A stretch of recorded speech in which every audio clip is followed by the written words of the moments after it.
ದೇವರು ನಮ್ಮ ಪ್ರೀತಿ ಮಾಡಕ್ಕೆ ಒಂದು ಕಂಡೀಷನ್ ಹಾಕಿ ಪ್ರೀತಿ ಮಾಡಲ್ಲ. ಈ ಮಾತು ಸತ್ಯ ಇದು. ಬೈಬಲಲ್ಲಿ ಹುಡುಗರು ಎಲ್ಲೂ ಸಿಗಲಿಲ್ಲ ಲವ್ ಇಸ್ ಅನ್ಕಂಡೀಷನಲ್ ಅಂತ. ಆದ್ರೆ ನಾನು ಎಲ್ಲೋ ಧ್ಯಾನಕ್ಕೆ ಹೋಗಿದ್ದಾಗ ಚಿಕ್ಕ ವಯಸ್ಸಿನ ಧ್ಯಾನಗಳಿಗೆಲ್ಲ ಹೋಗ್ತಿದ್ದೆ. ಅಲ್ಲೋದಾಗ ಕೇಳಿಸ್ಕೊಂಡಿದ್ದು ಒಂದು ಸೆಂಟೆನ್ಸ್ ಇದೆ ಅಷ್ಟೇ, ಗಾಡ್ಸ್ ಲವ್ ಇಸ್ ಅನ್ಕಂಡೀಷನಲ್. ಆದ್ರೆ ಸ್ವಲ್ಪ ದಿನ ಆದ್ಮೇಲೆ ನನಗೆ ಅರ್ಥ ಆಯ್ತು, ಚಿಕ್ಕ ವಯಸ್ಸಲ್ಲೇ ಇದು. ನಾನು ಸ್ವಲ್ಪ ಲಾಜಿಕಲ್ ಥಿಂಕರ್. ನನಗೇನು ಅರ್ಥ ಆಗಿದ್ರೆ ಗಾಡ್ಸ್ ಲವ್ ಹೇಗೆ ಅನ್ಕಂಡೀಷನಲ್ ಆಗುತ್ತೆ, ಯಾಕಂದ್ರೆ ಫ್ರೀ ವಿಲ್ ಕೊಟ್ಟಿದ್ದಾರೆ ದೇವರು ನಮಗೆ. ಫ್ರೀ ವಿಲ್ ಅಂದ್ರೆ ನಮ್ಮ ಇಷ್ಟ ಬಂದಂಗೆ ನಾವು ಮಾಡಬಹುದು. ಅದೇ ಜಾಗದಲ್ಲಿ ಇನ್ನೊಂದು ಹೇಳಿದ್ದಾರೆ, ನನ್ನ ಮಗನಂತೆ ನನ್ನ ಮಗನ ಬದಲಾಗಿ ನೀವು ಕೂಡ ಜೀವಿಸಿರಿ ಅಂತ ಹೇಳಿದ್ದಾರೆ. ನೆಗೆಟಿವ್ ನೋಡಿದ್ರಿವೆಲ್ಲ, ಮಗನ ಬದಲಾಗಿ ನೀವು ಜೀವಿಸಿರಿ ಅಂತ ಹೇಳಿದ್ದಾರೆ. ಇವತ್ತು ಫಸ್ಟ್ ವಾಚನ ಕೂಡ ಅದೇ ಇತ್ತು. ಈ ತರ ಹೇಳಿದಾಗ ಫ್ರೀಡಮ್ ಏನು ಕೊಟ್ಟು, ಫ್ರೀಡಮ್ ಕೊಟ್ಟಮೇಲೆ ನನ್ನ ಮಗನ ಬದಲಾಗಿ ಜೀವಿಸಬೇಕು. ಜೀವಿಸಿದ್ರೆ ಮಾತ್ರ ನನಗೆ ಸ್ವರ್ಗ, ಜೀವಿಸಿಲ್ಲ ಅಂದ್ರೆ ಸ್ವರ್ಗ ಇಲ್ವಾ? ಇದು ಕಂಡೀಷನ್ ಇದ್ರೆ ಲವ್ ಹೇಗಾಗುತ್ತೆ? ಈ ಒಂದು ಡೌಟ್ ಇತ್ತು ನನಗೆ.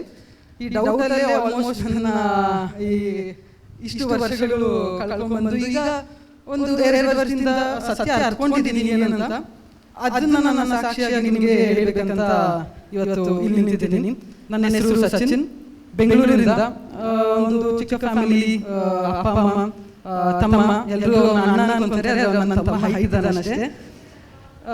ಹರ್ಷಿತ್, ಆಂಟೋನಿ ಹರ್ಷ್ ಅಂತ ಕೀಬೋರ್ಡ್ ಮಾಡ್ತಾನೆ ಸಿರಿ ಬ್ರದರ್ಸ್ ಜೊತೆ. ಸೊ ಎಸ್, ನನ್ನ ಬಗ್ಗೆ ಆಯಿತು ಟೆಸ್ಟಿಮನಿ ಕೇಳೋಣ. ನನಗೆ ಎಲ್ರಿಗೂ ಚಿಕ್ಕ ವಯಸ್ಸಲ್ಲಿ ಒಂದು ಏಮ್ ಇರುತ್ತೆ. ಇವಾಗ ಫಾರ್ ಎಕ್ಸಾಂಪಲ್ ನಾವು ಮೂವಿ ನೋಡ್ತಿರ್ತೀವಿ, ಮೂವಿನಲ್ಲಿ ಹೀರೋ ಹೇಗೆ ಮಾಡ್ತಾರೋ ಅದು ನೋಡಿ ಓಕೆ ನಾನು ಹೀರೋ ಥರ ಆಗಬೇಕು, ನಾನೇ ಹೀರೋ ಥರ ನೆನೆಸ್ಕೊಂಡು ರಾತ್ರಿ ಕನಸೆಲ್ಲ ಬರುತ್ತೆ, ಓಕೆ ನಾನು ಹೀರೋ ಆಗಿ ಅದು ಮಾಡಿದೆ ಫೈಟ್ ಮಾಡಿದೆ ಈ ಥರ ಎಲ್ಲ. ಇದೇ ರೀತಿ ಚರ್ಚ್ಗೆ ಹೋದಾಗ ವಾಕ್ಯ ಕೇಳಿಸ್ಕೊಂತ ಇದ್ವಿ, ಶುಭ ಸಂದೇಶ, ಮೊದಲನೇ ವಚನ, ಎರಡನೇ ವಚನ ಎಲ್ಲ ಕೇಳಿಸ್ಕೊಂತ ಇದ್ದೆ. ಅದರಲ್ಲಿ ಒಂದು ಇಷ್ಟವಾದ ಒಂದು ಸಾಮರ್ಥ್ಯ ಅಂದರೆ ದುಂದುಗಾರ ಮಗ. ಇನ್ನು ತುಂಬಾ ಸಾಮರ್ಥ್ಯಗಳಿದೆ, ಇದೊಂದು ಎಕ್ಸಾಂಪಲ್ ಎಲ್ಲ ತಗೊಂಡು ಹೇಳ್ತಿದ್ದೀನಿ ಅಷ್ಟೇ. ಅದರಲ್ಲಿ ನನಗೆ ನನ್ನ ಕ್ಯಾರೆಕ್ಟರ್ ಪ್ರಕಾರ ಇದ್ದಿದ್ದಂದ್ರೆ ನಾನು ಒಳ್ಳೆಯವನಾಗಿ ಜೀವಿಸಿದ್ದೆ, ಎಲ್ಲ ತಂದೆ ತಾಯಿ ಮಾತು ಕೇಳ್ಕೊಂಡು ಜೀವಿಸೋದು, ಹೀಗೆ ಜೀವಿಸಿದ್ದೆ. ನನ್ನ ಕ್ಯಾರೆಕ್ಟರ್ ಸಂಬಂಧಪಟ್ಟ ಕ್ಯಾರೆಕ್ಟರ್ ಅಂದ್ರೆ ಅಣ್ಣನ ಕ್ಯಾರೆಕ್ಟರ್. ಅಣ್ಣ ಏನ್ ಮಾಡ್ತಾನೆ, ತಂದೆ ಮುಂದೆ ನಾನು ವಿರುದ್ಧವಾಗಿ ಮಾತಾಡಲ್ಲ, ತಂದೆ ಹೇಳಿದ್ರೆ ನಡ್ಕೊಂಡು ಹೋಗ್ತಾನೆ, ಎಲ್ಲ ಮಾಡ್ಕೊಂಡು ಹೋಗ್ತಾನೆ. ತಮ್ಮ ಏನ್ ಮಾಡ್ತಾನೆ, ದೂರ ಹೋಗ್ತಾನೆ, ಆಸ್ತಿ ಎಲ್ಲ ತಗೊಂಡು ಹೋಗ್ತಾನೆ, ನಾಶ ಮಾಡ್ತಾನೆ, ಪಾಪ ಮಾಡ್ತಾನೆ, ಎಲ್ಲ ಅದ್ರಲ್ಲಿ ಬರ್ತಾನೆ. ಆದ್ರೆ ಇದರಲ್ಲಿ ನನಗೆ ಟೇಕ್ ಅವೇ ಏನಂದ್ರೆ, ನನಗೆ ಅರ್ಥ ಆಗಿದೆ, ನಾನು ಅಣ್ಣ ಆಗಿರ್ತೀನಿ, ಆದ್ರೆ ತಮ್ಮ ಬಂದಾಗ ಮತ್ತೆ ಬಂದಾಗ ನಾನು ಜೆಲಸ್ ಪಡಬಾರ್ದು. ಯಾಕಂದ್ರೆ ಅಣ್ಣ ಜೆಲಸ್ ಪಡ್ತಾನೆ, ಅವ್ನು ಬಂದಿದ್ದೆ ಅವ್ನಿಗೆ ಏನು ಮಾಡ್ಬಿಡಿ, ಈ ತರ ಒಂದು ಜೆಲಸ್ ನಾನು ಪಡಬಾರ್ದು. ಇದೊಂದು ಟೇಕ್ ಅವೇ ಅಷ್ಟೇ ನನಗೆ. ವಾಕ್ಯದ ಅರ್ಥ ಗೊತ್ತಿಲ್ಲ, ಮಾತುಗಳೆಲ್ಲ ಹೇಳ್ತಾ ಇರ್ತಾರೆ, ಓದ್ತಾ ಇರ್ತಾರೆ, ಅದನ್ನೇನು ಕೇಳಿಸ್ಕೊಂತೀನೋ ಅದನ್ನ ನಾನು ಹೀಗಿರಬೇಕು ಅನ್ನೊಂದು ರೋಲ್ ಮಾಡೆಲ್ ಇಟ್ಕೊಂಡಿದ್ದೆ. ಹಾಗೆ ಬಹಳಷ್ಟು ವಾಕ್ಯಗಳಿದೆ, ಇದೊಂದು ಎಕ್ಸಾಂಪಲ್ ಅಷ್ಟೇ. ಹೀಗೆ ನನ್ನ ಟಾರ್ಗೆಟ್ ಕೂಡ ಏನಾಗಿದ್ರೆ ಲೈಫಲ್ಲಿ ಇಟರ್ನಲ್ ಲೈಫ್ ಅಂದ್ರೆ ಸ್ವರ್ಗ. ಇಟರ್ನಲ್ ಲೈಫ್ ಅಂದ್ರೆ ಏನಂತ ಗೊತ್ತಿಲ್ಲ, ನಿತ್ಯ ಜೀವನ ಪದನೇ ನನಗೆ ಗೊತ್ತಿಲ್ಲ ಏನಂತ. ಸ್ವರ್ಗ ಹೋಗ್ಬೇಕು. ಸ್ವರ್ಗ ಏನು ಹೋಗ್ಬೇಕು? ಭಯ. ಯಾಕಂದ್ರೆ ವಾಕ್ಯ ಇದೆ, ನರಕದಲ್ಲಿ ಸುಡುವ ಬೆಂಕಿ ಯಾರದು, ಕಚ್ಚುವಗಳ ಸಾಯೋದು. ಇಲ್ಲಿ ನಾವು ಸ್ವಲ್ಪ ವರ್ಷಗಳು ಮಾತ್ರ ಇರೋದು, ಆಮೇಲೆ ಸ್ವರ್ಗ ನರಕದಲ್ಲೇ ಪರ್ಮನೆಂಟ್ ಆಗಿರೋದು, ಅದು ಇಟರ್ನಲ್, ಅದು ನಿತ್ಯವಾಗಿರೋದಲ್ಲೇ. ಸೊ ನಾನು ನಿತ್ಯವಾಗಿರೋ ಜಾಗಕ್ಕೆ ಹೋದಾಗ ನರಕಕ್ಕೆ ಏನು ಹೋಗ್ಬೇಕು, ಇಲ್ಲಿ ಕಷ್ಟಪಟ್ಟು ಪರವಾಗಿಲ್ಲ, ನಾನು ಸ್ವರ್ಗಕ್ಕೆ ಹೋಗಿ ಆರಾಮಾಗಿರ್ಬೇಕು. ಇದೊಂದು ಥಾಟ್ ನನಗೆ. ಸ್ವರ್ಗಕ್ಕೆ ಹೋಗ್ಬೇಕಂತ ಗೊತ್ತಿಲ್ಲ, ಆದರೆ ನಾನು ಕೇಳಿಸ್ಕೊಂಡಿರೋ ಪ್ರಕಾರ ಏನಂದ್ರೆ ನಾನು 10 ಆಜ್ಞೆ ಫಾಲೋ ಮಾಡಬೇಕು, ಒಳ್ಳೆಯವನಾಗಿರ್ಬೇಕು, ಒಳ್ಳೆಯವನಾಗಿದ್ದೆ. ಇವತ್ತಿನ ಶುಭ ಸಂದೇಶ ಅಂತಂದ್ರೆ ಆಣೆ ಇಡಬೇಡ, ಸುಳ್ಳಾಣೆ ಇಡಬೇಡ, ಆಣೆ ಕೂಡ ಇಡಬೇಡ, ಸುಳ್ಳಾಣೆ ಆಗಲಿ, ನೀನು ಸತ್ಯ ಮಾತಾಡೋದು, ಆಣೆ ಇಡಬೇಡ. ಆಣೆ ಇಡೋದ್ರಿಂದ ನಿನ್ನ ಬಿಳಿ ಕೂದಲು ಒಂದು ಕೂದಲು ಕೂಡ ಕಪ್ ಮಾಡೋಕ್ಕಾಗಲ್ಲ ಅಂತ ಶುಭ ಸಂದೇಶ, ಇವತ್ತೊಂದು ಶುಭ ಸಂದೇಶ ಹೇಳುತ್ತೆ. ಈ ತರ ಕೇಳಿಸ್ಕೊಂಡಾಗ ನಾನು ಆಣೆ ಇಡಬಾರ್ದು, ನಾನು ಆಣೆ ಇರೋದು ಯಾರು ನೋಡಿರಲ್ಲ, ಚಿಕ್ಕ ವಯಸ್ಸಿಂದ ಕೂಡ ಒಂದ್ಸತಿ ಒಂದು ಆಣೆ ಇಲ್ಲ. ಯಾಕಂದ್ರೆ ವಾಕ್ಯ ಕೇಳಿಸ್ಕೊಂಡಿದ್ದೀನಿ, ನಾನು ವಾಕ್ಯದಂತೆ ನಡಿಬೇಕು. ಹಾಗೆ ಆಲ್ಕೋಹಾಲ್ ಅಂದ್ರೆ ಅಡಿಕ್ಷನ್ ಸಿಕ್ಕೊಂಡ್ರೆ ಪಾಪ ಅಂತ ಗೊತ್ತಾಯ್ತು, ಆಲ್ಕೋಹಾಲ್ ಮುಟ್ಟಲ್ಲ, ಅಪ್ಪ ಅಮ್ಮ ಹೇಳ್ತಾರೆ ಚಿಕ್ಕ ವಯಸ್ಸಿಂದ ಇದೆಲ್ಲ. ಸಿಗರೇಟ್ ಸೇದಬಾರ್ದು, ಮಾಡಿಲ್ಲ. ಅದು ಬಿಟ್ಟು ಕೆಲವರು ಮಾತಾಡೋದು ಕೇಳಿಸ್ಕೊಂಡಿದ್ದೆ, ಅವ್ರ ಮಕ್ಕಳು ಕಾಫಿಗೆ ಅಡಿಕ್ಷನ್ ಆಗ್ಬಿಟ್ಟಿದ್ರು, ಟೀಗೆ ಅಡಿಕ್ಷನ್ ಆಗ್ಬಿಟ್ಟಿದ್ರು, ಅಂದ್ರೆ ಕಾಫಿ ಕುಡಿದಿಲ್ಲ ಅಂತ ತಲೆ ನೋಡ್ಬಿಡುತ್ತೆ. ಸೊ ಇದು ನನ್ನ ಪ್ರಕಾರ ಚಿಕ್ಕ ವಯಸ್ಸಲ್ವಾ, ನನ್ನ ಪ್ರಕಾರ ಅಡಿಕ್ಷನ್ ಅದು. ಓಕೆ, ಅದು ಮಾಡಬಾರ್ದು, ಕಾಫಿ ಕುಡಿಯಲ್ಲ, ಇವತ್ತು ಕುಡಿಯಲ್ಲ, ನಾನು ಇವತ್ತು ಕುಡಿದೇ ಇರೋದು ಬೇರೆ ರೀಸನ್, ಬಟ್ ಅವಾಗ ನಾನು ಆ ರೀಸನ್ಗೋಸ್ಕರ ಕುಡಿತಾ ಇದ್ದಿಲ್ಲ. ಓಕೆ, ಅಡಿಕ್ಷನ್ ಬೀಳಬಾರ್ದು, ನಾನು ಒಂದಿನ ಅಡಿಕ್ಷನ್ ಆಗಿದ್ರಿಂದ ಪಾಪ ಮಾಡಬಾರ್ದು. ಈ ತರ ಬದುಕ್ತಿದ್ದೆ. 10 ಆಜ್ಞೆಗಳಲ್ಲಿ ಆಜ್ಞೆಗಳು ಪಾಲಿಸುತ್ತಿದ್ದೆ. ನನ್ನ ಪ್ರಕಾರ ಏನಂದ್ರೆ ನಿಜವಾದ ದೇವರನ್ನು ಆರಾಧಿಸು, ನನ್ನ ಪ್ರಕಾರ ಆರಾಧಿಸುತ್ತಿದ್ದೆ ನಿಜವಾದ ದೇವರನ್ನ. ಅದು ನಿಜವಾದ ದೇವರನ್ನ ಅಲ್ಲ, ಬಟ್ ನನ್ನ ಪ್ರಕಾರ ನಿಜವಾದ ದೇವರನ್ನೇ ಆರಾಧಿಸುತ್ತಿದ್ದೆ. ತಂದೆ ತಾಯಿಗಳನ್ನು ಗೌರವಿಸುತ್ತಿದ್ದೆ. ನನ್ನ ಕೋಪ ಜಾಸ್ತಿ, ಯಾವಾಗ ಕೋಪ ಬರ್ತಿತ್ತು, ಕೋಪ ಬಂದಾಗ ನಾನು ಕೋಪ ಮಾಡಿ ಬೈತಿದ್ದೆ. ಇಮಿಡಿಯೇಟ್ ಹೋಗಿ ಪಾಪ ನಿವೇದನೆ ಮಾಡ್ತಿದ್ದೆ. ಚರ್ಚ್ ನಮ್ಮ ಮನೆಯಿಂದ ಒಂದು 1 ಕಿಲೋಮೀಟರ್ ಒಳಗಡೆ ಇದೆ. ಎವ್ರಿ ಸಿಂಗಲ್ ಡೇ ಮಾಸ್ ಹೋಗ್ತಿದ್ದೆ ನಾನು. ನಮ್ಮ ಚಿಕ್ಕಪ್ಪನೇ ಉಪದೇಶಿ sacristan. So every single day mass ಹೋಗೋದು. ಅಲ್ಲಿ ನಾನು ಪಾಪ ಮಾಡಿದ್ರೆ ಎವ್ರಿ ಫ್ರೈಡೇಸ್ ಪಾಪ ನಿವೇದನೆ ನಡೆಯುತ್ತೆ. ಹೋಗಿ ಪಾಪ ನಿವೇದನೆ ಮಾಡ್ತಿದ್ದೆ. ನನ್ನ ಪ್ರಕಾರ ಏನು, ನಾನು ಎಷ್ಟು ಪುಣ್ಯ ಕಾರ್ಯಗಳು ಮಾಡ್ತೀನಿ, ಎಷ್ಟು ಪಾಪ ಮಾಡ್ತೀನಿ. ನಾನು ಮಾಡಿರೋ ಪಾಪ ಎಲ್ಲ ಪಾಪ ನಿವೇದನೆಯಿಂದ ತೀರೋಯ್ತು. ಇವಾಗ ಪಾಪ ಏನಿಲ್ಲ. ನಾನು ಏನು ಪುಣ್ಯ ಕಾರ್ಯಗಳು ಮಾಡಿದ್ದೀನೋ ಅದೇ ಲೆಕ್ಕ ಬರೋದು. ದೇವರ ಲೆಕ್ಕ ತಗೊಳ್ಳೋದೇನು, ನಾನು ಮಾಡಿದ ಪುಣ್ಯ ಕಾರ್ಯ ಪಾಪ ನಿವೇದನೆ ಆಲ್ರೆಡಿ ಮಾಡಿಬಿಟ್ಟಿದ್ದೀನಿ. ನಾನು ಏನಾದ್ರು ತಪ್ಪು ಮಾಡಿದಾಗ ಹೀಗಿದೆ. ಇದೊಂದು ಸೆಲ್ಫ್ ರೈಚಿಯಸ್ನೆಸ್ ಅನ್ಬೋದು. ಹೇಗೆ ಸೆಲ್ಫ್ ರೈಚಿಯಸ್ನೆಸ್ ಅಂದರೆ, ಫಾರ್ ಎಕ್ಸಾಂಪಲ್ ನಾನು ಯಾರೋ 10,000 ಕಾಸು ಕದ್ರು, ನಾನು 10 ರೂಪಾಯಿ ಕದ್ದಿದ್ದೀನಿ. ನಾನು ಪ್ರೌಡ್, ಓಕೆ ನನಗೆ ದೊಡ್ಡ ತಪ್ಪು ಮಾಡಿದ್ದಾರೆ, ನಾನು ಚಿಕ್ಕ ತಪ್ಪು ಪಾಪ ನಿವೇದನೆ ಮಾಡಿ ಅದನ್ನು ಸರಿಪಡಿಸ್ಕೊತೀನಿ. ಅಕಸ್ಮಾತ್ ಒನ್ ಡೇ ದೇವರು ಚೂಸ್ ಮಾಡ್ಬೇಕಂದ್ರೆ ಇಷ್ಟು ಜನದಲ್ಲಿ ಓಕೆ ನಾನು ಮೊದಲನೇವನಾಗಿರ್ಬೇಕು, ಹೀಗೆ ಪಾಪ ನಿವೇದನೆ ಮಾಡಿ ಇದೆಲ್ಲ ತೀರ್ಸ್ಕೊಂಡ್ಬಿಡೋಣ, ಈ ಒಂದು ಥಾಟ್ ಇತ್ತು. ಮತ್ತೆ ನನ್ನ ಪ್ರಕಾರ ದೇವರ ಕೃಪೆ ಜನರಲ್, ಒಂದು ಜನರಲ್ ಆಗಿ ಎಲ್ಲರಿಗೂ ದೇವರು ಕೃಪೆ ಇದೆ, ಗಾಡ್ಸ್ ಗ್ರೇಸ್ ಇದೆ. ಎಲ್ಲರೂ ಪಾಪವನ್ನು ದೇವರು ಶಿಲುಬೆಯಲ್ಲಿ ಸತ್ತು ಎಲ್ಲರೂ ಪಾಪ ತೀರಿಸಿದ್ದಾರೆ, ಎಲ್ಲರೂ ಪಾಪ ತೀರೋಯ್ತು ಅಷ್ಟೇ. ಇದು ಆದಾಮನಿಂದ ಬಂದ ಪಾಪ, ಎಲ್ಲರೂ ಪಾಪ ತೀರೋಯ್ತು. ಇವಾಗ ನಾನೇನು ನಡೀತಾ ಇದ್ದೀನಿ, ನಾನೇನೇನು ಪಾಪ ಮಾಡ್ತಿದ್ದೀನಿ, ಈ ಪಾಪದ ಮೇಲೆ ನನಗೆ ಜಡ್ಜ್ಮೆಂಟ್ ಇರುತ್ತೆ. ಪಾಪ ನಿವೇದನೆ ಮೂಲಕ ಆ ಪಾಪವನ್ನು ನನ್ನ ತೀರೋಗುತ್ತೆ. ಬೇರೆ ಯಾರಾದರೂ ಪಾಪ ನಿವೇದನೆ ಮಾಡ್ತಿರೋರು ಇದ್ದಾರೆ, ಫ್ರೆಂಡ್ಸ್ ಎಲ್ಲ ಇರ್ತಿದ್ರು, ಪಾಪ ಮಾಡ್ತಿದ್ರು.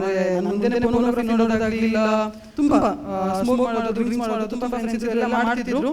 ಅವಾಗ ನಾನೇನು ಅನ್ಕೊಳ್ಳೋದ್ರೆ ನನಗೆ ತನಿಖಾ ಮತ್ತು ಲಾಜರನ ಕಥೆ ನೆನಪು ಬರೋದು. ಲಾಜರ ಎಷ್ಟು ಕಷ್ಟಪಟ್ಟಿಲ್ಲ ಇದ್ಬಿಟ್ಟು ಲಾಸ್ಟಲ್ಲಿ ಅವನು ಸ್ವರ್ಗಕ್ಕೆ ಹೋದಾಗ ತನಿಖಾ ಇಲ್ಲ ಅಂತ ಕೇಳ್ತಾನೆ, ನಿನ್ನ ಕಿರುಬೆರಳಿಂದ ಒಂದು ತೊಟ್ಟು ನೀರಾದ್ರೂ ಕೊಡು ಅಂತ ಕೇಳ್ತಾನೆ. ನನ್ನ ಥಾಟ್ ಏನಂದ್ರೆ, ಓಕೆ ನಾನು ಇವಾಗ ಕಷ್ಟಪಡ್ತೀನಿ, ಅವಾಗ ಅಲ್ಲೋದಾಗ ಇವರೆಲ್ಲ ಇದೆಲ್ಲ ಮಾಡ್ತಾರಲ್ಲ ಪಾಪ ಮಾಡಿ, ನಾನು ಅಲ್ಲೋದಾಗ ಅವನ್ನ ನೋಡಿ ನಗಿತೀನಿ, ಅವ್ರಿಗೆ ಒಂಚೂರು ನೀರು ಕೊಡೋಲ್ಲ ನಾನು. ಈ ಮೈಂಡ್ ಸೆಟ್ ಇದೆ. ಯಾಕಂದ್ರೆ ನನ್ನ ಪ್ರಕಾರ ನಾನು ಸರಿಯಾದ ಪಾತ್ರ ನಡೀತೀನಲ್ವಾ, ನಾನು ತಪ್ಪು ಮಾಡ್ತಿಲ್ಲ, I am righteous, self righteous. So ನಾನು ಹೀಗೆ ಹೋಗ್ತಿದ್ದಾಗ ನನಗೊಂದು ಇನ್ಸಿಡೆಂಟ್ ಆಯಿತು. ಆ ಇನ್ಸಿಡೆಂಟ್ ಏನಾಯ್ತು ಅಂದರೆ, ಇವಾಗ ನನಗೆ ಒಂದು ದಾಹದ ಅನುಭವ ಆಗಬೇಕಂದ್ರೆ ಒಂದು ನನ್ನ ಡೆಸರ್ಟ್ ಹಾಕ್ಬಿಟ್ಟು ಒಂದು ಮರುಭೂಮಿನಲ್ಲಿ ಒಂದು ತಿಂಗಳು ಹಾಕ್ಬಿಟ್ಟು ನೀರೇ ಕೊಡ್ತಾರೆ ಹೇಗಿರ್ತೀನಿ. ನನಗೆ ನೀರಿನ ಬೆಲೆ ಗೊತ್ತಾಗುತ್ತೆ, ಆ ಜಲದ ಬೆಲೆ ಗೊತ್ತಾಗುತ್ತೆ, ಈ ಜೀವಜಲದ ಬೆಲೆ ಗೊತ್ತಾಗಬೇಕಂತ ನನಗೆ ಒಂದು ಇನ್ಸಿಡೆಂಟ್ ಆಯಿತು. ಅದರಿಂದ ನಾನು ದೇವರಿಂದ ದೂರ ಆದೆ. ಅದು ಹೇಗೆ ಆದೆ ಅಂತ ಇವಾಗ ಹೇಳ್ತೀನಿ. ಸೊ ನಾನು ನಮ್ಮೂರಲ್ಲಿ ಒಬ್ಬರು ಆಂಟಿ ಇದ್ರು, ನಮ್ಮ ಪಕ್ಕದೂರಲ್ಲಿ ಒಬ್ರು ಬ್ರದರ್ ಬಂದು ಯಾರೆಲ್ಲ ತಲೆ ಮೇಲೆ ಕೈ ಪ್ರೇಯರ್ ಮಾಡಿದ್ರೆ ಅವರು ಸುತ್ತಾ ಇದ್ರು, ನಿಂತಿರೋ ಜಾಗದಲ್ಲಿ ಸುತ್ತಾ ಇದ್ರು. ಅವ್ರು ಬಂದು ಮತ್ತೆ ಅವ್ರ ಮುಟ್ಟೋವರೆಗೂ ಸುತ್ತೋದಿಲ್ಲ. ಸೊ ಇದು ನಾನು ಹೋಗಿ ನೋಡಿದ್ದೀನಿ, ನಾನು ಕಣ್ಣಾರೆ ನೋಡಿದ್ದೀನಿ. ತುಂಬಾ ಜನ ಬಂದಿರೋರಲ್ಲಿ 50% ಪೀಪಲ್ ಹಾಗೆ ಮಾಡ್ತಾ ಇದ್ರು. ನನಗೆ ಇದರಲ್ಲಿ ನಂಬಿಕೆ ಇದ್ದಿಲ್ಲ. ಲಾಜಿಕಲ್ ಅಲ್ಲ, ಹೇಗೆ ಸುತ್ತಬಿಡ್ತಾರೆ, ಓಕೆ ದೇವರು ಕೃಪೆ ಕೊಟ್ಟಿದ್ದಾರೆ, ನಾವು ಸ್ವರ್ಗಕ್ಕೆ ಹೋಗ್ತೀವಿ, ಓಕೆ ಇದೆಲ್ಲ ನನ್ನ ಪ್ರಕಾರ ಓದಿದ್ದೀನಿ.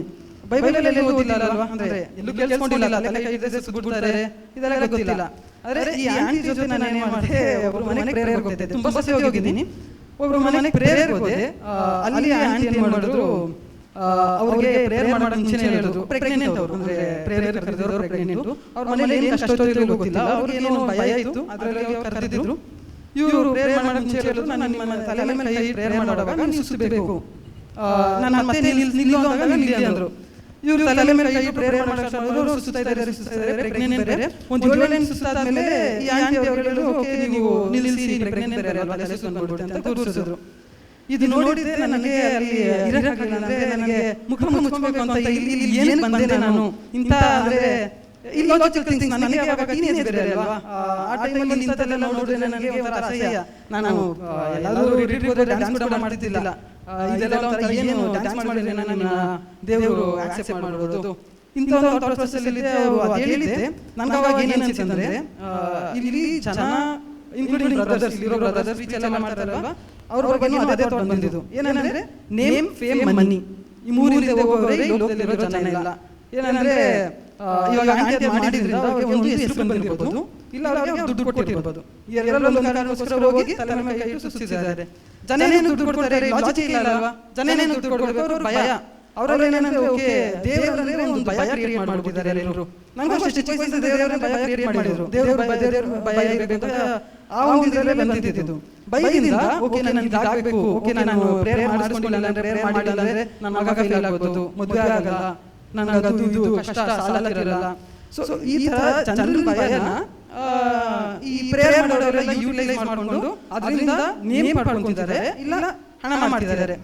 ಈ ಒಂದು ಥಾಟ್ ಬಂದಿದೆ ಆವಾಗ ನನಗೆ ಜ್ಞಾನೋದಯ ಆದಂಗೆ. ಯಾಕಂದ್ರೆ ಫಿಸಿಕಲ್ ಅಲ್ಲಿ ಹೇಳ್ತಿದ್ದಲ್ಲ ಮಂಗನಿಂದ ಮಾನವ ಎವಲ್ಯೂಷನ್ ಅನ್ನ ಬಿಲ್ಡ್ ಮಾಡಕ್ಕೆ ಸ್ಟಾರ್ಟ್ ಮಾಡಿದೆ. ಒಂಥರ ದೇವರೇ ಇಲ್ಲ ಅನ್ನೋ ತರ ಆಯ್ತು. ಆದ್ರೆ ನಾನು ಇಂಟ್ರೋವರ್ಟ್, ನಾನು ಯಾರಿಗೂ ಹೇಳಲ್ಲ ದೇವರೇ ಇಲ್ಲ. ನಾನು ಯಾರಿಗಾಗ ಫಾರ್ ಎಕ್ಸಾಂಪಲ್ ನನ್ನ ಅಪ್ಪ ನಮ್ಮ ಅಮ್ಮ ಹೋಗಿ ಹೇಳ್ತೀನಿ ದೇವರೇ ಇಲ್ಲ ಏನು ನಂಬ್ತೀರಾ ಅಂತ. ಅವ್ರೇನ್ ಮಾಡ್ತಾರೆ, ಯಾರನ್ನ ಕೌನ್ಸಿಲಿಂಗ್ ಮಾಡ್ತಾರೆ, ಪ್ರೇಯರ್ ಮಾಡ್ತಾರೆ, ಇದೆಲ್ಲ ಬೇಕಾ? ಇದೆಲ್ಲ ಏನು ಯೂಸ್ ಇಲ್ಲ, ಏನು ಕೇಳೋದು? ನಾನು ನನ್ನ ಲೈಫ್ ಲೀಡ್ ಮಾಡ್ತೀನಿ, ಅವ್ರಿಗೆ ಭಯ ಇಲ್ಲ, ಭಯ ಇದೆ, ಅವ್ರ ಭಯ ಹೋಗಿಸ್ಕೊಳ್ಳೋಕೆ ಪ್ರೇಯರ್ ಮಾಡ್ಕೊಂತಿದ್ದಾರೆ, ಒಳ್ಳೆಯದೇ, ಅವ್ರು ಶಾಂತಿಯಿಂದ ಇರ್ತಾರೆ, ಇಟ್ಕೊಳ್ಳಿ, ನಾನು ಶಾಂತಿಯಿಂದ ನಾನು ಇರ್ತೀನಿ. ಈ ಒಂದು ಥಿಂಕಿಂಗ್ ಅಲ್ಲಿ ನನಗೆ ಪ್ರೊಸೀಜರ್ ಇದೆ. ಆಮೇಲೆ ಮುಂಬೈಗೆ ಹೋದೆ, ಒಂದು 5 ವರ್ಷ ಮುಂಬೈಯಲ್ಲಿ ಕೆಲಸ ಮಾಡಿದೆ. ಆ ಟೈಮಲ್ಲಿ ಬೈಬಲ್ ಎತ್ಕೊಂಡು ಹೋಗಿದ್ದೆ, ಅದೇ ಫೋರ್ಸ್ಗೆ. ನಾನು ಸ್ವಲ್ಪ ಸ್ಮಾರ್ಟ್ ಆಗಿ ಥಿಂಕ್ ಮಾಡಿ ಬೈಬಲ್ ಎತ್ಕೊಂಡು ಹೋಗಿಲ್ಲ ಅದೊಂದು ಪ್ರಾಬ್ಲಮ್ ಮಾಡ್ತಾರೆ, ಎತ್ಕೊಂಡು ಹೋಗೋಣ. ಬೈಬಲ್ ಎತ್ಕೊಂಡು ಹೋದೆ. ಬೈಬಲಲ್ಲಿ ಓದಿದ್ದೇನೆ, ಒಂದೆರಡು ದಿನ ಸುಮ್ಮನೆ ಓದಿದ್ದೆ. ಆದರೆ ಆ 5 years ಅಲ್ಲಿ ನಾನು ಚರ್ಚ್ ಹೋಗಿರೋದ್ರೆ ಒಂದು 4-5 times ಎಂಟೈರ್ 5 years ಅಲ್ಲಿ. ಅದು ಏನಕ್ಕೆ ಹೋಗಿರೋದ್ರೆ ಫ್ರೆಂಡ್ಸ್ಗೆಲ್ಲ ನಾನು ಕ್ರಿಶ್ಚಿಯನ್ ಅಂತ ಗೊತ್ತು. ಅಲ್ಲಿದ್ದ ಕ್ರಿಶ್ಚಿಯನ್ ಫ್ರೆಂಡ್ಸು ಹಬ್ಬ ಟೈಮಲ್ಲಿ ಈಸ್ಟರ್ ಕ್ರಿಸ್ಮಸ್ ಎಲ್ಲ ಇನ್ವೈಟ್ ಮಾಡ್ತಾ ಇದ್ರು ನಮ್ಮ ಚರ್ಚ್ಗೆ ಬಾ ಅಂತ. ಸೊ ಅವ್ರ ಚರ್ಚ್ಗೆ ಹೋಗೋಕೆ ಅವ್ರ ಜೊತೆಗೆ ನೈಟ್ ಮಾಸ್ ಹೋಗ್ತಿದ್ದೆ, ಬರ್ತಿದ್ದೆ. ಅದು ಬಿಟ್ಟರೆ 4-5 times ಮಾಸ್ ಹೋಗಿದ್ದೀನಿ ಅಷ್ಟೇ, ಅದು ಬಿಟ್ಟರೆ ಇನ್ನೇನಿಲ್ಲ. ಇದೆಲ್ಲ ಆದ್ಮೇಲೆ ನನಗಿನ್ನೂ ಅರಿವಿಲ್ಲ, ದೇವರಿಲ್ಲ, ನಾನು ಮಾಡ್ತಾ ಇರೋದೇನು ಪಾಪ ಅಲ್ಲ, ತುಂಬ ಪಾಪ ಮಾಡಿದ್ದೀನಿ. ಅದ್ರ ಬಗ್ಗೆ ಇನ್ನೊಂದು ಮಾತಾಡೋಣ. ಬಟ್ ಇವಾಗ ಇನ್ನೊಂದು ಹೇಳ್ತೀನಿ. ಸೊ ಇವಾಗ ಪಾಪದ ಅರಿವಿಲ್ಲ ನನಗೆ. ನಾನು ವಾಪಸ್ ಬಂದೆ ಮುಂಬೈ 5 ವರ್ಷ ಆದ್ಮೇಲೆ ಬಂದಮೇಲೆ ಕೊಯ್ನಿಯನ್ 5 ಇಲ್ಲೇ ಹಾಲಲ್ಲೇ ಲಾಸ್ಟಲ್ಲಿ ಕೂತಿದ್ದೆ. ಲಾಸ್ಟಲ್ಲಿ ಕೂತಿ ಕೊಯ್ನಿಯನ್ 5 ಆಯಿತು, 6 ಕೇಳಿಸ್ಕೊಂಡೆ. ನನಗೇನು ಅರ್ಥ ಆಗ್ತಿಲ್ಲ, ಬಂದೆ ಕೂತ್ಕೊಳ್ಳೋದು, ಕೇಳಿಸ್ಕೊಳ್ಳೋದು, ಹೋಗೋದು. ಈ ತರ ಚಿಕ್ಕ ವಯಸ್ಸಿಂದ ಮಾಡ್ಕೊಂಡು ಬಂದಿದ್ದೀನಿ. ಶಿಶು ಬ್ರದರ್, ಅಂತೋನಿ ಬ್ರದರ್, ಜೈನೇರಿ ಆಂಟಿ ಇವರೆಲ್ಲ ಬರ್ತಿದ್ರು ನಮ್ಮ ಮನೆಗೆ. ಬಂದು ಪ್ರೇಯರ್ ಮಾಡೋಗ್ತಾ ಇದ್ರು, ನಾನು ಕೂತಿರ್ತಾ ಇದ್ದೆ, ಕೇಳಿಸ್ಕೊಂತಾ ಇದ್ದೆ, ಹೋಗ್ತಾ ಇದ್ರು. ನನಗೇನು ಅರ್ಥ ಆಗ್ತಿದ್ದಿಲ್ಲ, ಏನು ಬರೀತಿದ್ದಿಲ್ಲ, ನೋಡ್ಕಿಲ್ಲ, ಬೈಬಲ್ ಎಲ್ಲ ನನ್ನದಾಗ ನಾನು ಇಟ್ಕೊಳ್ತಾ ಇದ್ದಿಲ್ಲ. ಹೀಗೆ ಬಂದ ಮೇಲೆ ಏನು ಅರ್ಥ ಆಗಲಿಲ್ಲ. ಕಾರಲ್ಲಿ ವಾಪಸ್ ಹೋಗುವಾಗ ನನಗೆ ಸ್ವಲ್ಪ ಡೌಟ್ಸ್ ಇತ್ತು. ಅರೆ ನಾನು ಏನು ಕೇಳಿಲ್ಲ, ಜೈನೇರಿ ಆಂಟಿನೇ ಕೇಳಿದ್ರು ನನ್ನ, ಅಂದ್ರೆ ಏನೇನು ಅರ್ಥ ಆಯ್ತು, ಏನು ಅರ್ಥ ಆಗಿಲ್ಲ. ಯಾಕಂದ್ರೆ ನನಗೆ ಡೌಟ್ಸ್ ಇದೆ ಸ್ವಲ್ಪ, ಬ್ರದರ್ನ ಕೇಳ್ತೀನಿ ನಾನು, ಸಿಸ್ಟರ್ನ ಸ್ವಲ್ಪ ಕೇಳಲ್ಲ, ಸಿಸ್ಟರ್ ಸ್ವಲ್ಪ ಗೊತ್ತಿದೆ ಅಂತ ಕೇಳಿದ್ರು. ಆಯ್ತು ಅಂತ ಕೇಳೋಣ ಅಂತ ಒಂದು ನನಗಿರೋ ಲಾಜಿಕಲ್ ಡೌಟ್ಸ್ ಕೇಳಿದೆ. ಆ ಡೌಟ್ಸ್ ಇವಾಗ ನಾನು ಹೇಳಲ್ಲ, ಯಾಕಂದ್ರೆ ಯಾರಾದ್ರೂ ಹೊಸದಾಗಿ ಬಂದಿದ್ರೆ ಅವ್ರಿಗೆ ಇನ್ನೂ ಕನ್ಫ್ಯೂಷನ್ ಕ್ರಿಯೇಟ್ ಮಾಡಬಹುದು. ಅದು ಯಾಕಂದ್ರೆ ನನಗೆ ಕನ್ಫ್ಯೂಷನ್ ಕ್ರಿಯೇಟ್ ಮಾಡಿತ್ತು ಅಂತ ಡೌಟ್ಸ್ ಇತ್ತು ನನಗೆ. ಅದನ್ನು ಕೇಳಿದಾಗ ಕೊಟ್ಟಿದ್ದ ಆನ್ಸರ್ ನನಗೆ 90% ಸ್ಯಾಟಿಸ್ಫ್ಯಾಕ್ಟರಿ ಇತ್ತು. ಆದರೆ ಇಲ್ಲ ಅವ್ರಿಗೂ ಗೊತ್ತಾಯ್ತು ನನಗೆ ಫುಲ್ ಸ್ಯಾಟಿಸ್ಫ್ಯಾಕ್ಷನ್ ಆಗಿಲ್ಲ ಆನ್ಸರ್ ಅಂತ. ಅವ್ರೇನು ಹೇಳಿದ್ರು, ನೀನು ಬೈಬಲ್ ಓದೋದು ಸ್ಟಾರ್ಟ್ ಮಾಡು, ದೇವರೇ ನನ್ನ ವಾಕ್ಯದ ಮೂಲಕ ಮಾತಾಡಿ ದೇವರೇ ನಿನಗೆ ಉತ್ತರ ಕೊಡ್ತಾರೆ. ನನಗೆ ಓಕೆ ಇವಾಗ ಹೇಳಿದಾರಲ್ಲ 90% ಸ್ಯಾಟಿಸ್ಫ್ಯಾಕ್ಷನ್ ಆಗಿದೆ, 10% ನೋಡೋಣ ಇದು ನಿಜವಾಗ್ಲೂ ದೇವರಿದೆ, ಅವ್ರು ಹೇಳಿದ್ರೆ ನನ್ನಂತೆ ಮಾತಾಡ್ತಾರಲ್ಲ, ನನಗೆ ಆನ್ಸರ್ ಮಾಡ್ತಾರಲ್ಲ, ಟ್ರೈ ಮಾಡೋಣ ಅಂತ. ನೆಕ್ಸ್ಟ್ ಕೊನೆಯ ಬರೋದಾಗಲಿ ಇಲ್ಲಾದ್ರೂ ಪ್ರೇಯರ್ಗಾಗಲಿ ಹೋಗ್ತಿದ್ದೆ, ಅಲ್ಲಿರೋ ವಾಕ್ಯ ಕೇಳಿಸ್ಕೊಂತಿದ್ದೆ, ವಾಕ್ಯನ ಓದೋದಕ್ಕೆ ಸ್ಟಾರ್ಟ್ ಮಾಡಿದೆ. ಸೊ ಇವಾಗ ಈಗ ನೋಡಿದ್ರೆ ನನಗೆ ಒಂದು ಹ್ಯಾಪಿ ಎಂಡಿಂಗ್ ಥರ ಆಗಬೇಕು. ಯಾಕಂದರೆ ನಾನು ದೇವರಿಂದ ಆಚೆ ಹೋಗಿದ್ದೆ, ಮತ್ತೆ ವಾಪಸ್ ಬಂದೆ. ಈಗ ನಾನು ಬಂದಾಗ ಕೊಯ್ನಿಯನ್ 6 7 ರೋಪ್ ಆಫ್ ರೈಚಿಯಸ್ನೆಸ್ ಬಗ್ಗೆ ಮಾತಾಡ್ತಿದ್ರು.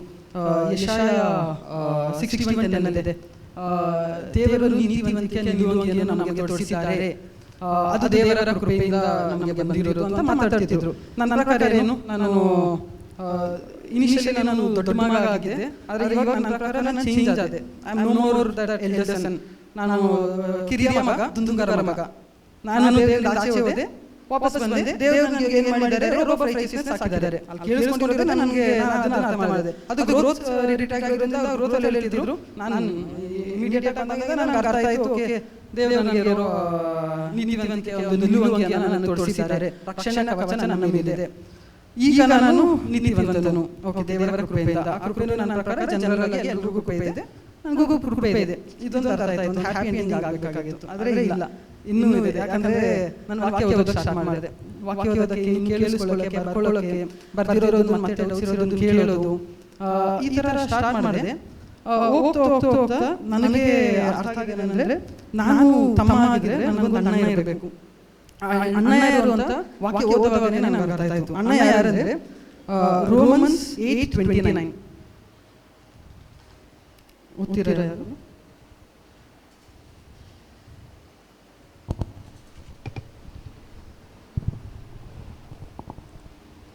ದೇವರು ಯಾರನ್ನು ತಮ್ಮವರೆಂದು ಮೊದಲೇ ಆರಿಸಿಕೊಂಡನೋ ಅವರನ್ನು ತಮ್ಮ ಪುತ್ರನ ಅನುರೂಪಿಗಳಾಗುವಂತೆ ಆಗಲೇ ನೇಮಿಸಿದರು. ಹೀಗೆ ಅನೇಕ ಸಹೋದರರಲ್ಲಿ ತಮ್ಮ ಪುತ್ರನೇ ಜ್ಯೇಷ್ಠನಾಗಿರಬೇಕೆಂದು ದೇವರ ನಿರ್ಧಾರವಾಗಿದೆ. ಸೊ ಯೇಸು ಜ್ಯೇಷ್ಠ ಪುತ್ರ, ಯೇಸು ನಮ್ಮ ಅಣ್ಣ ಆಗಿದ್ರು ಅಂತ ಒಂದು ಥಾಟ್ ಬಂತು ಅಲ್ಲಿ. ಓಕೆ, ಯೇಸುನೇ ನಮ್ಮ ಅಣ್ಣ. ಒಂದು ಡಾಕ್ಟರ್ ಕೂಡ ಕೇಳಿಸ್ಕೊಂಡೆ, ಡಾಕ್ಟರ್ ಕ್ಲಿಯರ್ ಆಗಿ ಹೇಳ್ತಾರೆ ಯೇಸು ಹೇಗೆ ನಮ್ಮ ಅಣ್ಣ ಅಂತೆಲ್ಲ ಎಕ್ಸ್ಪ್ಲೇನ್ ಮಾಡೋದು ಅರ್ಥ ಆಯ್ತು. ಯೇಸು ನನ್ನ ಅಣ್ಣ. ಇವಾಗ ನಾನು ಯೇಸುವಿನ ತಮ್ಮ, ನಾನೇ ದುಂದುಗಾರರ ಮಗ. ದುಂದುಗಾರರ ಮಗ ದೇವರಿಂದ ದೂರ ಆದೆ, ನನ್ನ ತಂದೆಯಿಂದ ದೂರ ಆದೆ, ವಾಪಸ್ ಬಂದೆ, ರೋಬ್ ಆಫ್ ರೈಚಿಯಸ್ನೆಸ್ ಸಿಕ್ತು. ಡನ್. ನೆಕ್ಸ್ಟ್ ಹಂಗೆ ಓದ್ತಿದ್ದೆ ಗೊತ್ತಾಯ್ತು ನಾನು ಬಹಳಷ್ಟು ಪಾಪ ಮಾಡಿದ್ದೀನಿ. ಯಾಕಂದ್ರೆ ಇಷ್ಟು ದಿನ ನನಗೆ ಪಾಪದ ಅರಿವಿಲ್ಲ, ನಾನು ಮಾಡಿದ್ದೇನು ತಪ್ಪಿಲ್ಲ. ಯಾಕಂದ್ರೆ ನಾನು ಅವಾಗ ಮಾಡಿದಾಗ ನನಗೆ ದೇವರು ಇದ್ದಾರೆ ಅಂತ ಗೊತ್ತಿಲ್ಲ. ಸೊ ನಾನು ಮಾಡಿರೋದೆಲ್ಲ ಮೇಬಿ ನಲಿಫೈ ಆಗಿರುತ್ತೆ, ಯಾಕಂದ್ರೆ ನನಗೆ ಗೊತ್ತಿಲ್ಲ. ನಾನು ಮತ್ತೆ ವಾಪಸ್ ಬಂದಿದ್ದೀನಲ್ವಾ, ವಾಪಸ್ ಬಂದರೆ ಕ್ಷಮಿಸಿ ಕರ್ಕೊಂತಾರೆ.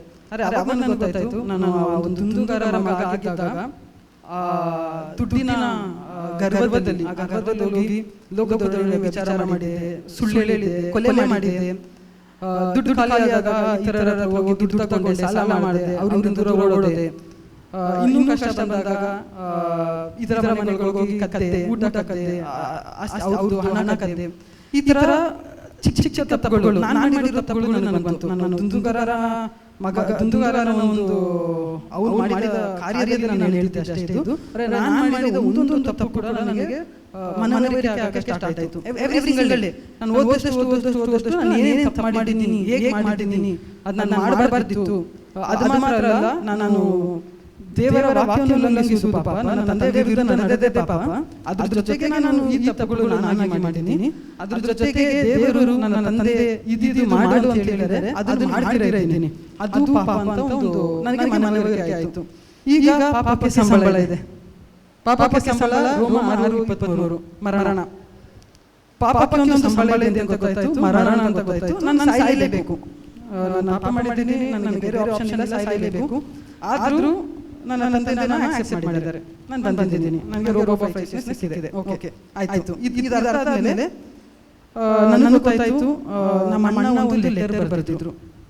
ಆ ಲೆಟರೇ ಇದು, ನಮ್ಮ ಅಣ್ಣನೇ ನಿಂತು ಬರೆದ ಲೆಟರ್, ಲವ್ ಲೆಟರ್. ನನಗಾಗಿ ಬರೆದ ಒಂದು ಲೆಟರ್ ಇದು, ನನಗೋಸ್ಕರ, ನಿಮ್ಗೆ ಯಾರಿಗಲ್ಲ, ನನಗೋಸ್ಕರ, ನನ್ನ ಒಬ್ಬನಿಗೋಸ್ಕರ ಬರೆದಿದ್ದ ಲೆಟರ್ ಇದು ಅಂತ ಅವಾಗ ನನಗೆ ಅರ್ಥ ಆಯಿತು. ಓಕೆ, ನಮ್ಮ ಅಣ್ಣ ಲೆಟರ್ ಬರೆದಿದ್ದಾರೆ. ಆ ಲೆಟರಲ್ಲಿ ಏನು ಬರೆದಿದ್ದಾರೆ, ನಮ್ಮ ಅಣ್ಣ ನಮ್ಮ ತಂದೆ ಜೊತೆಗೆ ಒಂದು ಡಿಸ್ಕಷನ್ ಇದೆ. ನಮ್ಮ ತಂದೆ ಹೇಳ್ತಾರೆ, ಹೋಗಿ ನೀನು ನಮ್ಮನ್ನ ರಕ್ಷಿಸು ಅಂತಾರೆ. ನಾನು ಪಾಪದಲ್ಲಿ ಇರುವಾಗ ಆಗ ನಮ್ಮ ಅಣ್ಣಗೆ ಹೇಳಿದಾಗ, ನಮ್ಮ ಅಣ್ಣ ತುಂಬ ಸ್ಮಾರ್ಟ್, ಜ್ಞಾನಿ, ಅವ್ರಿಗೆಲ್ಲ ಗೊತ್ತು, ಅವ್ರಿಗೆ ಆಲ್ರೆಡಿ ಗೊತ್ತಿತ್ತು ಪಾಪದ ಸಂಬಳ ಮರಣ.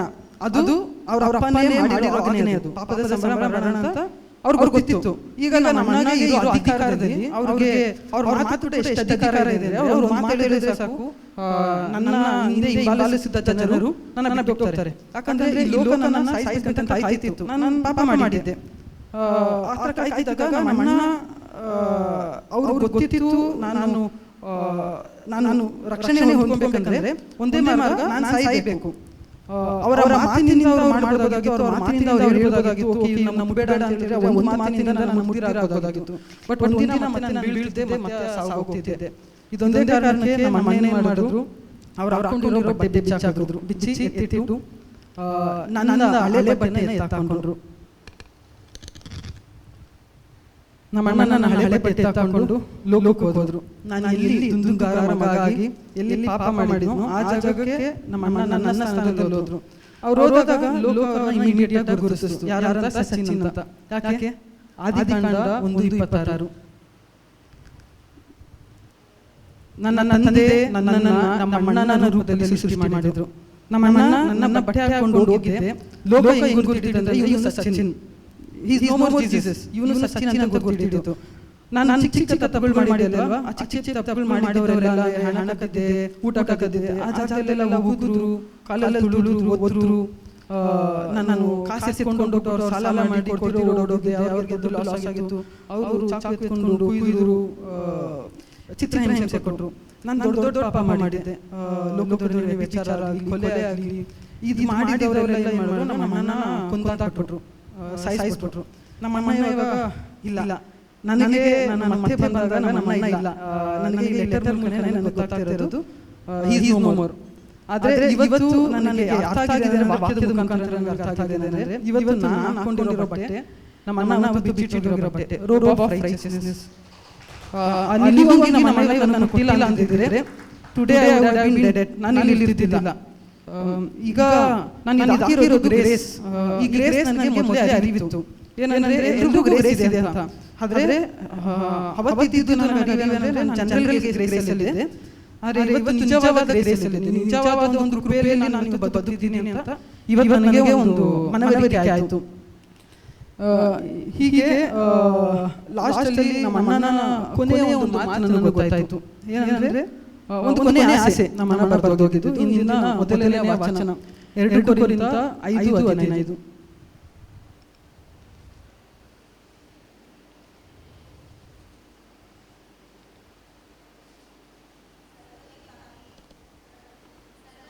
ಸರ್ವರಿಗಾಗಿ ಯೇಸು ಪ್ರಾಣತ್ಯಾಗ ಮಾಡಿದರು, ಪರಿಣಾಮವಾಗಿ ಇನ್ನು ಮುಂದೆ ಜೀವಿಸುವವರು ತಮಗಾಗಿ ಜೀವಿಸದೆ ಸತ್ತು ಪುನರುತ್ಥಾನರಾದ ಯೇಸುವಿಗಾಗಿ ಜೀವಿಸಬೇಕು.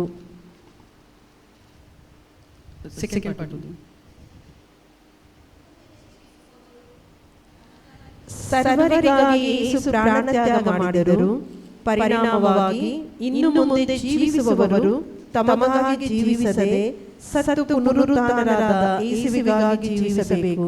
ಸೊ ಈ ವಾಕ್ಯ ನನಗೆ ಅರ್ಥ ಆದಾಗ ನನಗೆ ಗೊತ್ತಾಗಿದೆ ಅಂದರೆ, ನನ್ನ ಕೊನೆಯ ಏನೆಂದರೆ, ನಾನು ಅವರಿಗಾಗಿ ಜೀವಿಸಬೇಕು, ಅಂದರೆ ಅವರಂತೆ ಜೀವಿಸಬೇಕು. ಅವರೊಂದು ಮಾರ್ಗ ಹೋಗಿದ್ದಾರೆ, ಆ ಮಾರ್ಗದಲ್ಲಿ ಲೆಟರ್ ಬರೆದಿದ್ದಾರೆ, ನನ್ನ ಕೊಟ್ಟ ಲವ್ ಲೆಟರ್ ಬರೆದಿದ್ದಾರೆ, ಅವರಿಗಾಗಿ ನಾನು ಮುಂದೆ ಜೀವಿಸಬೇಕು. ಸೊ ಈಗ ನನಗೆ ಮೊದಲು ಇದ್ದ ಡೌಟ್ ನನಗೆ ನೆನಪಾಯಿತು, ಏನಂದರೆ God's love is not unconditional. ಅಂದರೆ ಈಗ ಒಂದು ಕಂಡೀಷನ್ ಹಾಕಿದಾರಲ್ವಾ, ನನಗಾಗಿ ಜೀವಿಸಬೇಕು, ನಾನಾಗಿ ಜೀವಿಸಬೇಕು, ನನ್ನ ಬದಿಯಲ್ಲಿ ನೀನು ಜೀವಿಸಬೇಕು ಅಂತ ಕಂಡೀಷನ್ ಹಾಕಿದಾರಲ್ವಾ. ನನಗೆ ಸತ್ಯ ಅರ್ಥಕೊಂಡೇ ನಾನು ಅರ್ಥ ಆಗಿದೆ ಅಂದರೆ, this is no more a condition, it's a request. ಯಾಕಂದರೆ ಸಚಿನ್ ಲೋಕಕ್ಕೆ ಸತ್ತೋಗಿದ್ದಾನೆ, Sachin is no more, he is dead already. ಆದರೆ ನಾನು ಈಗ ಯೇಸುವಾಗಿ ಜೀವಿಸದೆ ನನ್ನ ಸ್ವಾರ್ಥಕ್ಕೆ ನಾನು ಮತ್ತೆ ಸಚಿನ್ ಆದರೆ ಕಳ್ಳಕಾಯತರಲ್ಲೂ ಕಾಯ್ತಿದ್ದೆ ನಾನು ಸಾಯಿಸಕ್ಕೆ. ನಾನು ಯಾವಾಗ ಸಾಯ್ತೀನಿ ಅಂತ ನನಗೆ ಗೊತ್ತಿಲ್ಲ. ಆ ಒಂದು ರಿಕ್ವೆಸ್ಟ್ ಬಂದು ನಮ್ಮ ಮನೆ ಏನು ಕೊಟ್ಟಿರೋದಂದ್ರೆ ನನ್ನ ಒಳಿತಿಗಾಗಿ, ಅದು ಕಂಡೀಷನ್ ಅಲ್ಲ, ನನ್ನ ಒಳಿತಿಗಾಗಿ ನಮ್ಮ ಹೇಳೋಗಿದ್ದು, ನೀನು ನಾನಾಗಿ ಜೀವಿಸು, ಸತ್ಯಕ್ಕಾಗಿ ಜೀವಿಸು, ನನ್ನ ಬದಿಯಲ್ಲಿ ಜೀವಿಸು ಅಂತ ಹೇಳೋಗಿದ್ರು. ಇದೊಂದು ಮನವರಿಕೆ ಆಯಿತು. ಈಗ ನನಗಿರೋದು 2 ದಾರಿ. ಒಂದು ಹಿರಿದಾದ ದಾರಿ, ನನ್ನ ಸ್ವಾರ್ಥದ ದಾರಿ. ಆ ದಾರಿಯಲ್ಲಿ ನನಗೆ ಎಲ್ಲ ಇದೆ, ದುಡ್ಡು ಬೇಕಾಗುತ್ತೆ, ಇಲ್ಲ ಏನು ಮಾಡಬೇಕು ಎಲ್ಲ ಮಾಡ್ಬೋದು, ಒಳ್ಳೆ ಕೆಲಸ ಒಳ್ಳೆ ಸಂಬಳ ಬರುತ್ತೆ, ನಾನು ಏನು ಬೇಕು ಏನು ಬೇಕಾದ್ರೂ ಮಾಡ್ಕೊಬೋದು. ಆದರೆ ನಾನು ಸಚಿನಾಗಿ ಜೀವಿಸಬೇಕು. ಸಚಿನಾಗಿ ಜೀವಿಸಿದ್ರೆ ನಾವೇನು ಒಂದು ದಿನ ಸಾವು ನನಗೆ ಕಾಯ್ತಿದೆ. ಇದು ಆತ್ಮಿಕವಾದ ಸಾವು, ಆಲ್ರೆಡಿ ಸತ್ತೋಗಿರೋದು. ನಾನು ಫಿಸಿಕಲ್ ಆಗಿ ಸತ್ತೋದಾಗ I don't deserve any eternal life, ನನಗೆ ಹಿಂದೆ ಸಿಗಲ್ಲ. ಅದು ನನ್ನ ಕೈಲಿರೋದು, ನನಗೆ ಕೊಟ್ಟಿದ್ದಾರೆ ದೇವರು. ಇನ್ನೊಂದು ದಾರಿ ಕಿರೀಟದ ದಾರಿ, ನಮ್ಮ ಅಮ್ಮನ ದಾರಿ. ಅಂದರೆ ಅವರಂತೆ ಅವರಿಗಾಗಿ ನಾನು ಜೀವಿಸಿಕೊಂಡು ಅವರಿಗಾಗಿ ನಡ್ಕೊಂಡು ಹೋಗಬೇಕು. 2 ದಾರಿಯಲ್ಲಿ ನಾನು ಏನು ಚೂಸ್ ಮಾಡ್ತೀನಿ ಅನ್ನೋದು ಒಂದು ಬಿಗ್ ಕ್ವೆಶ್ಚನ್. ಇಂದು ಈಗ ನಾನು ಒಂದು ಸ್ವಾರ್ಥದ ದಾರಿಯಲ್ಲಿ ಜೀವಿಸ್ತೀನ, ಇಲ್ಲ ನಮ್ಮ ಅಮ್ಮನ ದಾರಿಯಲ್ಲಿ ಜೀವಿಸ್ತೀನ ಅನ್ನೋದು ಒಂದು ದೊಡ್ಡ ಕ್ವೆಶ್ಚನ್ ಮಾರ್ಕ್ ನನ್ನ ಜೀವಿತದಲ್ಲಿ ಇವತ್ತು. ಅದು ಇನ್ನೊಂದು ದಿನ ನೋಡೋಣ. ಇನ್ನೊಂದು ದಿನ ಯಾವತ್ತಾದರೂ ಬನ್ನಿ, 5, 6, 7, 8, 9, 10 ನಡೀತಾನೆ ಇರುತ್ತೆ. ಯಾವತ್ತಾದರೂ ಒಂದು ದಿನ ಆಗಸ್ಟಲ್ಲಿ ಇರುತ್ತೆ, ನೆಕ್ಸ್ಟ್ 5 ಕೂಡ ಬನ್ನಿ. ನಾನು ಹೇಗೆ ಜೀವಿಸ್ತೀನಿ ಈಗ, ಸ್ವಾರ್ಥದಲ್ಲ ಇಲ್ಲ ನಮ್ಮ ಅಣ್ಣಾಗ, ಅದೊಂದು ನಿಮಗೂ ನೀವು ಹೇಗೆ ಜೀವಿಸ್ತೀರಾ ಅಂತ ಒಂದು ಮನವರಿಕೆ ಆಗ್ಬೋದು. ಈಗ ನನಗೆ ಇಷ್ಟು ಹೋಗಿದೆ ನನ್ನ ಟೆಸ್ಟ್ ಮನಿ, ನನಗೇನು ಅರ್ಥ ಆಯಿತು ವಾಕ್ಯ ಇದು ನಾನು ಹೇಳಿದ್ದು. ಆದರೆ ನನಗೆ ಇದು ಹೇಗೆ ಅರ್ಥ ಆಗಿದೆ ಅಂದರೆ, ಫಸ್ಟ್ ನಾನು ಸೆಲ್ಫ್ ರೈಚಸ್ ಆಗಿದ್ದೆ, ನಾನೇ ನೀತಿವಂತ ಅಂತ ಅನ್ಕೊಂಡಿದ್ದೆ. ಅಂದರೆ ದೇವರ ಕೃಪೆ ಜನರಲ್, ನಾನೇನು ಮಾಡ್ತೀನೋ ಅದ್ರ ಮೂಲಕ ದೇವರನ್ನ ಜಡ್ಜ್ ಮಾಡೋದು ಹಾಗೆ ಬಾಳ್ತಿದ್ದೆ. ಆಮೇಲೆ ನನಗೆ ಗೊತ್ತಾಯ್ತು ನಾನು ಜನರಲ್ ಪಾಪಿ. ಒಂದು ಜನರಲ್ ಆಗಿ ಐ ಆಮ್ ಎ ಸಿನ್ನರ್ ಹೇಳಿದ್ದಾರೆ, ದೇವರು ಹೇಳಿದ್ದಾರೆ ಮಾನವರೆಲ್ಲರೂ ಪಾಪಿಗಳೇ ಅಂತ ಹೇಳಿದ್ದಾರೆ. ಸೊ ಜನರಲ್ ಆಗಿ ನಾನೊಂದು ಪಾಪಿ. ಆಮೇಲೆ ಹೋಗ್ತಾ ವಾಕ್ಯ ಹೋಗ್ತಾ ನನಗೆ ಅರ್ಥಾಯ್ತು ನಾನು ಅಂದುಗಾರ ಮಗ, ಅಂದರೆ ದುಷ್ಟಪುತ್ರನ ನಾನೇ. ಆ ಒಂದು ಅರ್ಥ ನನಗಾಯಿತು. ಈಗ ನನಗೆ ಫೈನಲ್ ಆಗಿರೋದಂದ್ರೆ ಇಲ್ಲಿರೋರೆಲ್ಲರೂ ನಾನೇ ಮಹಾಪಾಪಿ. ಅಂದರೆ ನನಗಿಂತ ದೊಡ್ಡ ಪಾಪಿ ಯಾರಿಲ್ಲ. ಈ ಮಹಾಪಾಪಿನ ದೇವರು ಆಯ್ಕೆ ಮಾಡಿದ್ದಾರೆ, ನನ್ನ ಆಯ್ಕೆ ಮಾಡ್ಕೊಂಡ್ರು, ಯೇಸು ಆಯ್ಕೆ ಮಾಡ್ಕೊಂಡ್ರು, ಅವರು ನನ್ನ ನಿಲ್ಲಿಸಿದ್ದಾರೆ. ಅವ್ರಿಗಾಗಿ ಜೀವಿಸಬೇಕನ್ನೋದೊಂದು ಆಸೆಯಿಂದ ಮುಗಿಸ್ತಾ ಇದ್ದೀನಿ. Thank you.